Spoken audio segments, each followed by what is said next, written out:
स्वभावात् करोमि यस्सनं परस्मै नारायणायेति समर्पयामि श्रीमन्नारायणायेति समर्पयामि माता नृसिंहश्च पिता नृसिंहः भ्राता नृसिंहश्च तथा नृसिंहः विद्या नृसिंहो द्रविणं नृसिंहः स्वामी नृसिंहः सदं नृसिंहः अच्युतं केशवं नारायणं कृष्णदामोदरं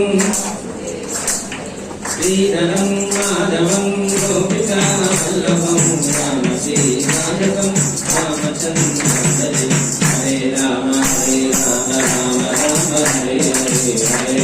हरे कृष्ण देवेषु देवेषु ब्रूतादिति ब्रूतादिति ब्रूतादिति देवेभ्यो देवेभ्य इति ब्रूता